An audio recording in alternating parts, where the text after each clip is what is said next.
Please subscribe to our YouTube channel. Like and share this video. Calcium మన గాడి పొయ్యిలో ఇళ్లల్లో కట్టెల పొయ్యి ఉండేది.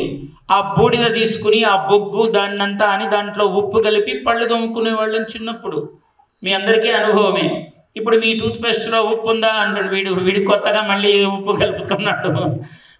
మన ఉప్పే మన నెత్తినేసి రుద్దుతున్నాడు, మనకు తెలియటం లేదు. పేస్ట్ ఎవడు చెప్పాడురా పేస్ట్ పెట్టుకోమని? నీకు వచ్చేది ఏమి దాంట్లో? పళ్ళు త్వరగా ఊడడానికి తప్ప పేస్ట్ ఉపయోగపడేది దేనికి ఏమీ లేదు.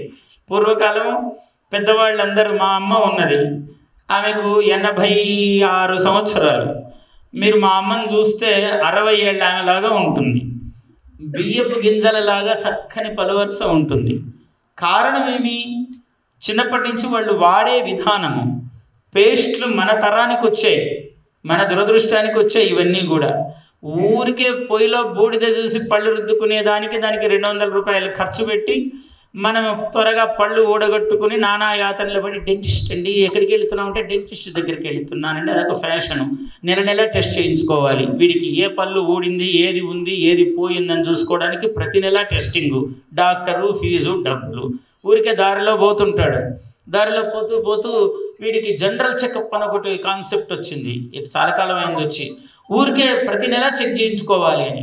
ఊరికే వీడు ఏదో లక్ష్మీ నర్సింగ్ హోమ్ అంటే సరే ఏదో బాగానే ఉంది కదా, లోపలికి పోతాడు.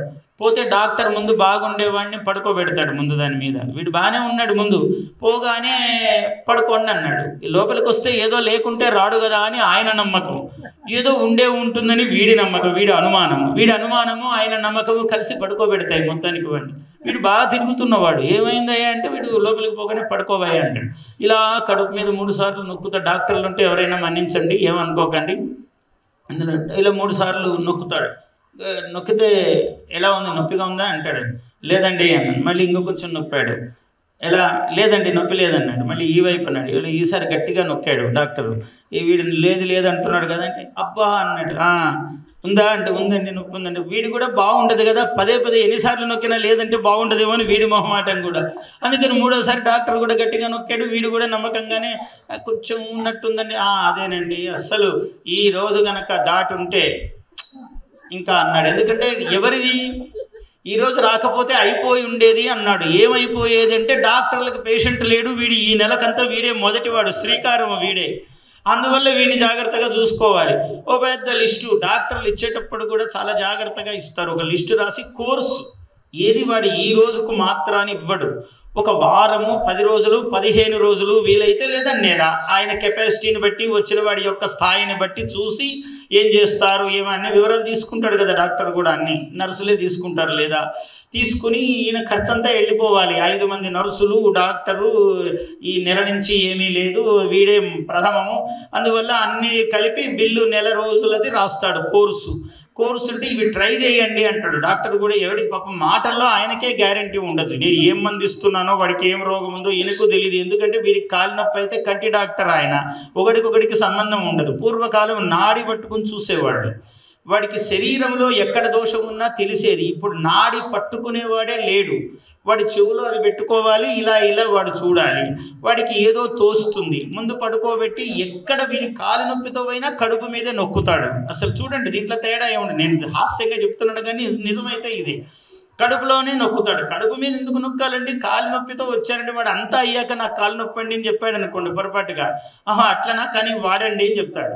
ఇవి ట్రై చేయండి అంటాడు. నెల ట్రై చేసి మళ్ళీ వస్తాడు వీడు. వచ్చేసి ఏంటి ఎట్లా అంటే డాక్టర్ గారు అని ఆయాసపడుతూ, ముందు బాగా వచ్చాడు వీడు, నెల క్రితం బాగున్నాడు. నెల తర్వాత ఇవన్నీ వాడి వీడి శరీరమే ఔషధాలయం అయిపోయి మెడికల్ షాప్ లాగా మారి వీడు కొంచెం ఊగులాడుతూ వస్తాడు. నెల తర్వాత ఏంటి నాయన అంటే అవి పడలేదన్నమాట, కూర్చోండి అని ఇంకో కోర్సు రాస్తాడు. మొత్తం వాడి జీవితం అక్కడికే. నరసింగ్ హోమ్ అంటే నరుడే సింహము వలె ప్రవర్తించే చోటు నరసింగ్ హోమ్ అయిపోతుంది. ఎలా మారిపోతుందో చూడండి. ఇలాంటి ప్రమాదాలు అంటే మానవుడికి ఏమిటి, ఒకటి ఇలా ఇసరటం అనేవాళ్ళు పూర్వకాలం.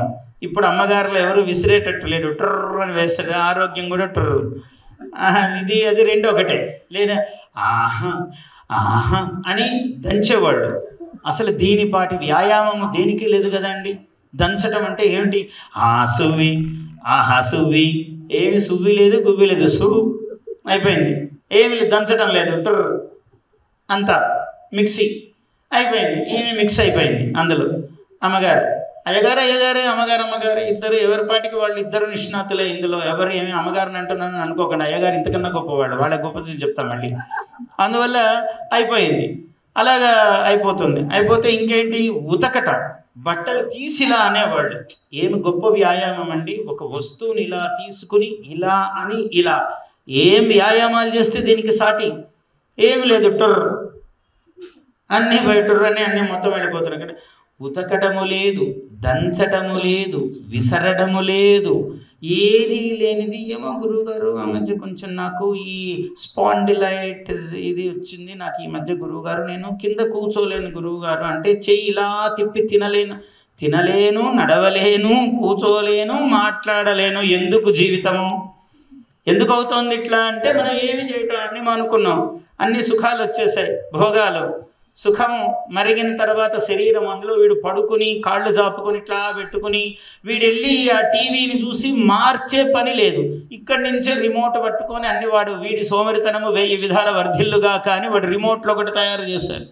అందరూ పూర్వము గరిటెలు పట్టుకొని ఏదో త్రిశూలపాణి, శంఖపాణి, చక్రపాణి ఇట్లాంటివి వింటుంటాం. ప్రతివాడు రిమోట్ పాణియే. ఇప్పుడు రిమోటే చేతిలో ఉంటుంది. ఇలా నొక్కి ఇట్లా పండుకొని నొక్కొచ్చు, అట్లా నొక్కొచ్చు, ఇంత దూరం నుంచి నొక్కొచ్చు. వాడు ఈ చెయ్యి తిప్పొద్దు, ఈ చెయ్యి తిప్పొద్దు, వాడు తిప్పకుండానే అయిపోతుంది. అక్కడికి ఏ చెయ్యి తిప్పలేడు, ఏమంటే కాలు కదిలించలేడు, చెయ్యి తిప్పలేడు.